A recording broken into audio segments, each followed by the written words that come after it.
আমাদের দার্জিলিং ট্যুরের ডে 2তে আমরা চলে এসেছিলাম দার্জিলিং টাউনে। মে মাস পুরোটাই দার্জিলিংয়ে এত রাশ এত ক্রাউড ছিল যে তারপরে আমরা প্ল্যান করেছিলাম যে দার্জিলিং টাউনটা ঘুরতে হবে। এর আগে আমি ঘুরে নিয়েছি অবশ্যই, কিন্তু আমার মায়ের প্রথমবার, তাই ইচ্ছে ছিল যে দার্জিলিং টাউনটা একবার ঘুরিয়ে নিই। তো আমরা সকাল সকাল সকাল 7টায় আমরা বেরিয়ে পড়েছিলাম, কোনো ট্রাফিক ছিল না। তারপরে আমরা পৌঁছে গিয়েছিলাম বাতাসিয়া। এটা একটা হিস্টোরিক্যাল মনুমেন্ট, এখানে কিছুটা টাইম স্পেন্ড করেছিলাম।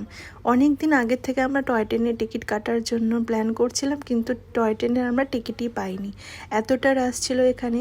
তো ইচ্ছে ছিল অ্যাটলিস্ট টিকিট পাইনি যখন, তখন টয় ট্রেনের সাথে ফটো ক্লিক করব, কিন্তু সেটাও হলো না।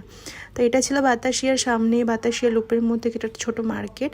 তারপরে টয় ট্রেনটা এসছিল, কিন্তু সেটার কোনো এখানে স্টপেজ ছিল না, এটা ডাইরেক্ট ছিল।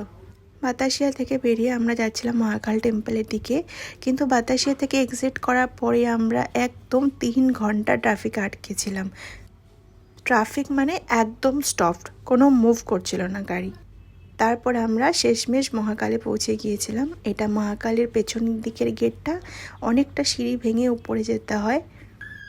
মহাকাল এরকম একটা টেম্পল যেখানে হিন্দু আর বুদ্ধিজমের দুটোই মিক্সচার রয়েছে। আর আমি যেখানেই ঘুরতে যাই না কেন, সে যেখানে হোক, ইন্ডিয়ার বাইরে যেখানেই হোক, আমাদের ট্যুরের মধ্যে যে কোনো একটা মন্দির আমাদের আইটিনারিতে থাকবেই থাকবে। বাট আমাদের এই মহাকাল টেম্পলও আজকের দিনে অনেকটাই ভিড় ছিল, শুধু আমরা দর্শন করেছি কিন্তু পুজো দিতে পারিনি। তারপর ওখান থেকে বেরিয়ে একটু মল রোডে আমরা টাইম স্পেন্ড করলাম, মল রোড দিয়ে একটু হাঁটলাম, তারপর পৌঁছে গেলাম চৌরাস্তাতে। তো দার্জিলিংয়ে এসেছি, দার্জিলিংয়ের মোমো তো খেতে হবেই।